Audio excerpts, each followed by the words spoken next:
boy Terry Rozier. You're listening to the Causeway Street Podcast. Now listen to my boys Joe, Sway, Joel, and Sean.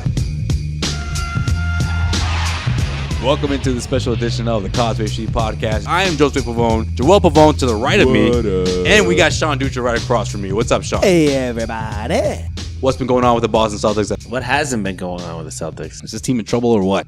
Only 23 games left in the season. Second place now, no longer in first. They dropped 3 straight, including 4 of the last 5. Let's get into what's been going on with the Celtics. I mean, I was going to say the tough loss, but then again, it really wasn't, right? I mean, the Clippers sort of deserved to win that game.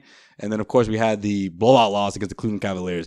The Celtics clearly have found themselves in, probably easily the worst stretch of the regular season. I mean, they've not only dropped these games, but they're just giving up a lot of points. I mean, that's obviously been the bread and butter of this team, the defensive side of things, and they just haven't looked themselves lately. I mean, giving up, 129 points? I mean, look like the Phoenix Suns against a team like the Los Angeles Clippers. And listen, I know this is a talented group. I know they have guys that can score. I know that DeAndre Jordan had a career night, so I'm giving him that. He had a career night. That hacker DeAndre. He scored a career high. Didn't work, Brad. No, it didn't work out, but that's beyond the point. He had a career high 30 points. Lou Williams found his groove. Tobias Harris. Okay, I get it. However, the fact that the Celtics are giving up so many points, the fact that they're not preventing teams from scoring over 120 points, is a bit of a concern. But how concerned are you two about this final stretch? Because listen, there's 23 games left. You got the Toronto Raptors right there. Obviously, they're number 1 right now. Boston's at number 2. They still have plenty of space between 2 and 3, so they still have that that gap between them and the Cavaliers. But how you see this team's rhythm and what they're going through? It seems like they just haven't been themselves lately. What do you guys think is the biggest reason? I mean, I'm not concerned. I'm not worried. I'm just annoyed, above all, about pretty much how this team has performed since they came back from London. So it's not since they came back from London. Yes, it is. It's since they lost Marcus Smart. No, don't say that. They lost Marcus Smart. Don't say that. That's the sole reason that they're playing the way they're playing. Because there's some nights where and Brad has said it, effort is not seen on both ends of the floor. I'm sorry, but no. Here's why I say that is because the Celtics had bad offensive nights. When they, you look back and they put up. Let's even look at. I mean, even early in the season. Earlier in the season, they would carve out wins because of their defense. Yeah, earlier in the season, you see them playing. Oh well, they don't have it offensively, but they would step up defensively. And like since Marcus Smart has been down, I don't. You can look at the numbers. You can see what I'm saying. The defense has been atrocious. So like you can't over. Let me ask you this: why is Marcus Smart a good defensive player? Intensity, knack for making a big play here and there. I mean, he obviously he knows how to play pick and roll defense. Here's the answer I'm looking for. He puts in more effort than most. Sure. Okay. Intensity. That was the first thing I said. No, I said effort though. I'm talking about effort. That's Forget the same intensity. thing. It's not the same thing. It's not the same thing. To me, it is. It's not. Anybody? What's the difference between intensity and effort? Kyrie Irving, a horrible defensive player last year, right? Mm-hmm. Can we say that? Tied or worse than Isaiah Thomas, number wise? They're almost neck and neck. This year, he's one of the top players with the most steals in the league. No one talks about that, but why? Because he's putting in effort now. And also he plays next to Marcus Smart, it's infectious. His defensive effort is infectious. So then why is Marcus Smart has more steals than Kyrie Irving? Don't. See what I'm saying? But there you go. You want to get on stats? No, I'm not. It doesn't matter about the stats. It's the heartbeat of the team. It only matters with stats when you're trying to prove your point. But when I have stats that unprove your point, then it doesn't matter. What all I'm saying is it doesn't take much. Steals do not define a defensive player. Okay, great. Good. You're right. Okay. I agree with you on that. I agree with you on that. Well, there goes my Paul Pierce point against Larry Bird. But my point. But my point is, this team, even with Marcus Smart out, they're still the number 1 defensive team in the league. Right. Still.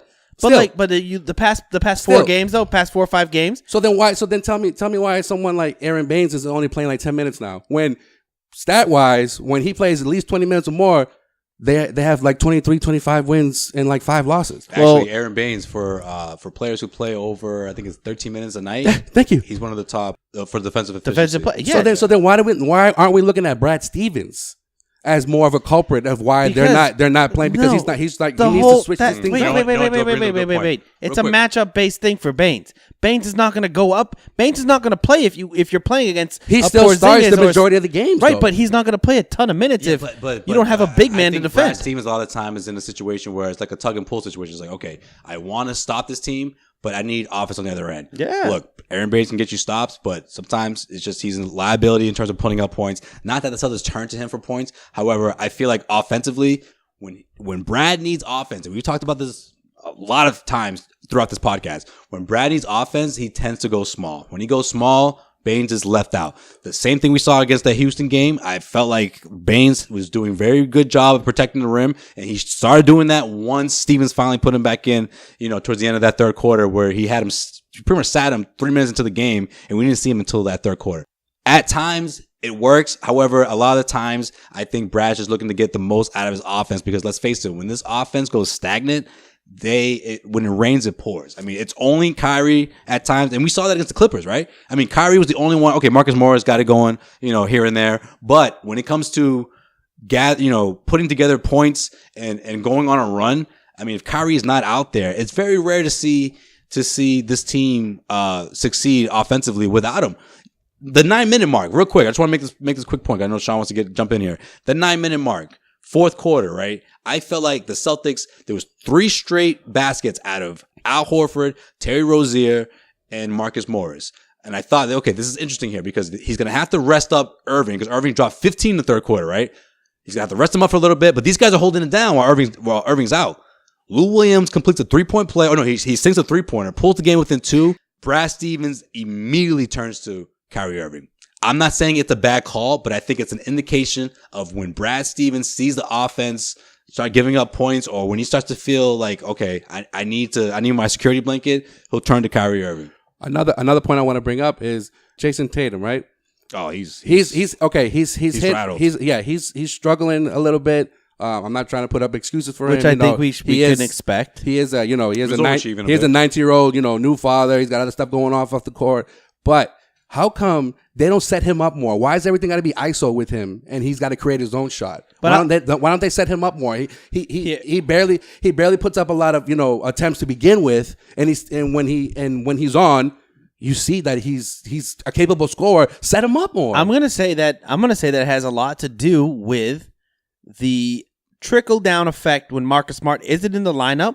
You're gonna believe this is Marcus Smart? No, wait, no. Defensively, defensively, because Tatum now has a lot more responsibilities defensively when Marcus Smart's not in the lineup.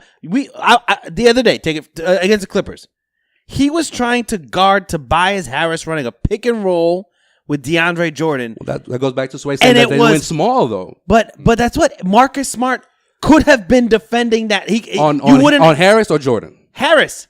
Right. But the fact is that if he Tatum can guard multiple positions, and he can switch, right? So that's the thing. So Tatum has been taking on this bigger role defensively, I'm still trying to figure out this NBA life, this rookie life, and then now I have to take this huge step defensively to pick up one of the most, the slack of one of our best defenders. So between him and Jaylen Brown, I think that's where we're seeing some of their offensive struggles is because they're asking more on the defensive end from them, and they have to be a two-way player as a 19 and 21-year-old player. All right, so then what about someone like Morris, a veteran? Why is he not playing more defense? A lot of it has to do, especially with Tatum, specifically with Tatum.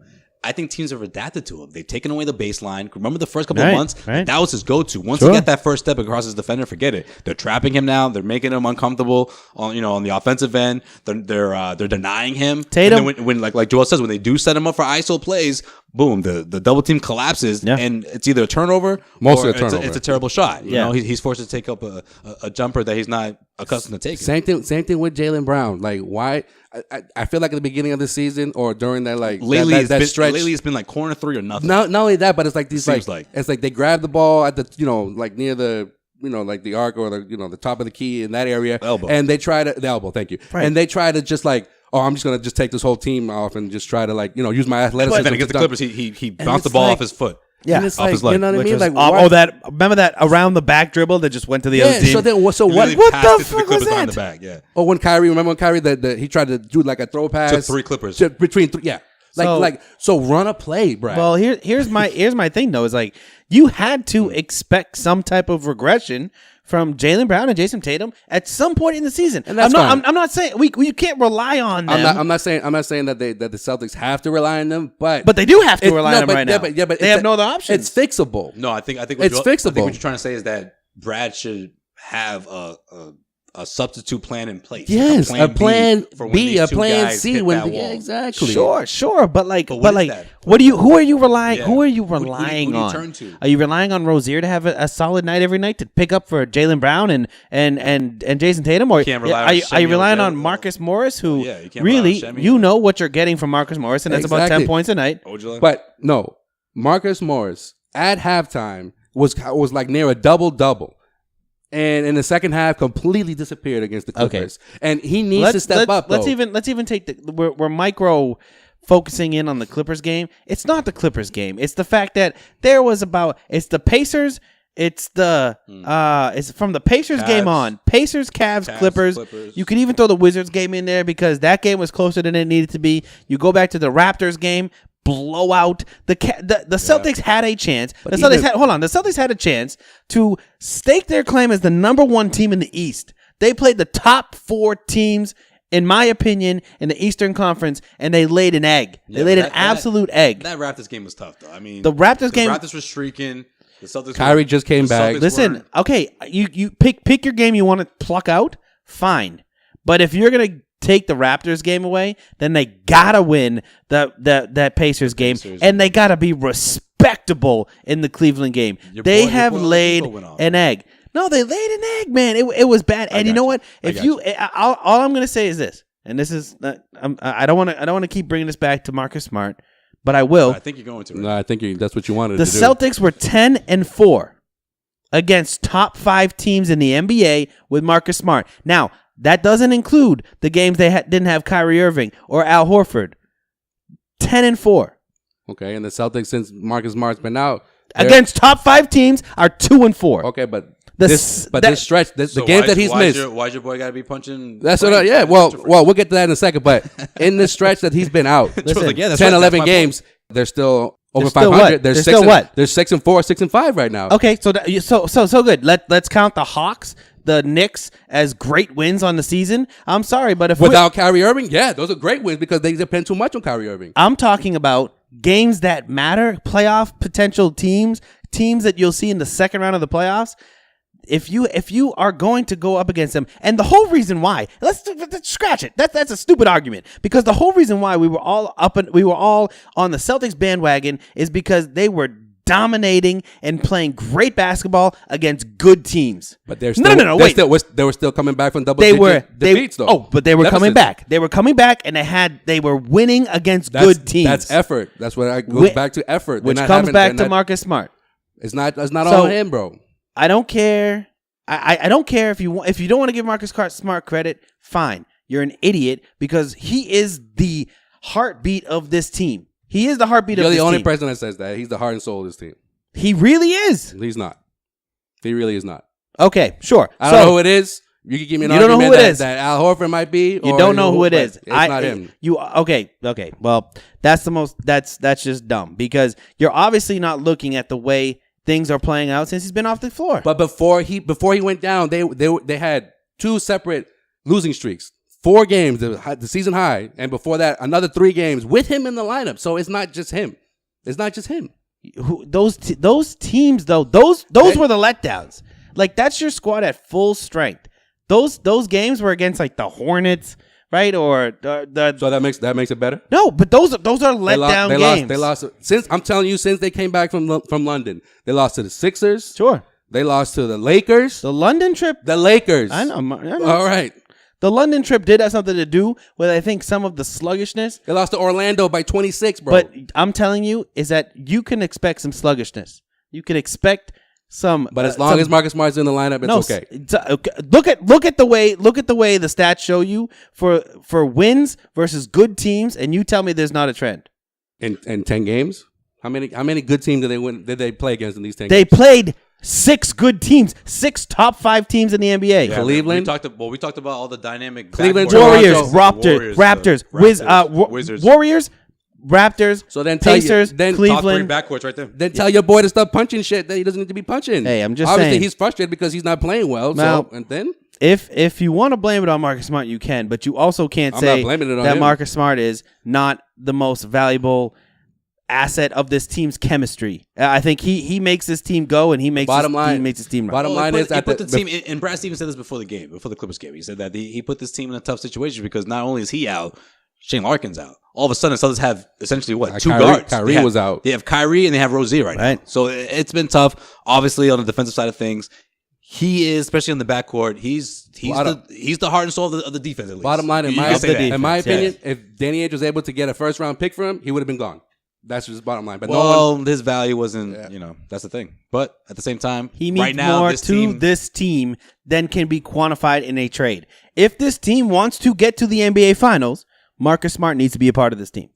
Again, all right. stop punching shit. I agree.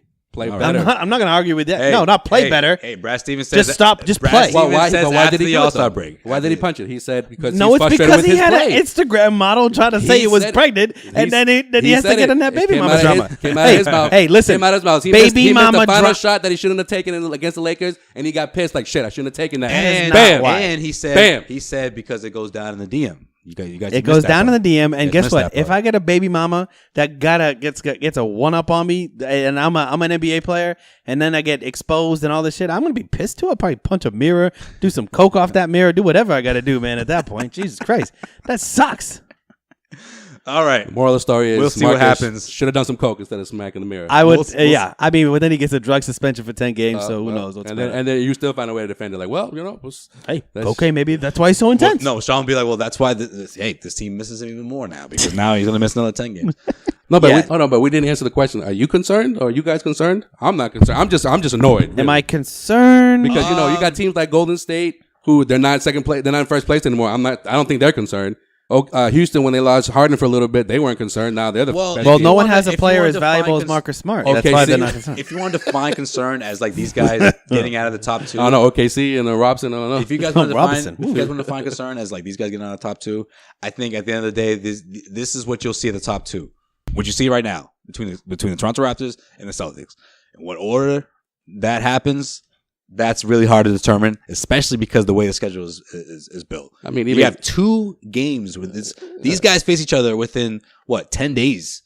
Those 2 games could ultimately decide what goes down, in the top 2, and especially what goes down in playoffs. Because let's face it, I mean, this team really likes home court, and I'm talking about the Toronto Raptors. Oh yeah, they need. And so they do the need Boston that. Celtics. They need it. Yeah. They need it. They need it more than any other team, and because of how things have gone down in the playoffs between other teams. They really rely on that home court. It's just their safe haven.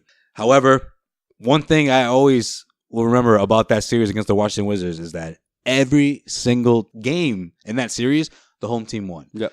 You put that game 7 in Washington, D.C., I'm not quite sure Celtics get out of that one. And this is a series where I even predicted the Wizards to win this series. And of course, that didn't happen. But And this is sort of the a whole different team too, but same thing rings true. But the home court means that much to this team, Could just it be- like it did last year. Could it be possible that maybe they're a little bored? Like look at No, they're not look at, bored. Man, look at Golden State. I mean, Steve Kerr's got his players coaching against the Phoenix Suns, and they're not. And again, they're not in first place anymore. I don't think they're concerned. You know what? I know what I think mean? I think maybe they're just buying into what Brad Stevens is saying. Is they're saying we're not as good as this record shows, so they're like, let's get a worse record. Let's prove Coach wrong. I don't think that's Oh, true I at just- all. I'm I don't just know. kidding. Some- I don't know. They gotta figure it out. Like Here's- effort wise. here's But what- I'm not concerned. I'm just annoyed. Here's what I'll say. Again, I'll say it again. After the All-Star break, we got 3 duds. You get a break, and then you get like the Knicks, No, it's Detroit. Detroit. They're playing motivated these days. Okay, whatever. You should beat Detroit. I will not get on my Detroit soapbox on this episode. Garbage. I don't care if Blake's there. They should have beat the Clippers. Then the Knicks. What I'm saying, you get a break. I know. I know. Let's see what happens after the break. I'm not going to make any decisions right now. Go. The break's going to do them some good. Plus- I'm not concerned, especially defensively. Hayward's coming back. This team's going to be. They still are top defensive team. Yeah. Al needs So, a break. Al Despite needs a break. despite everything that's Everyone happened, needs a break.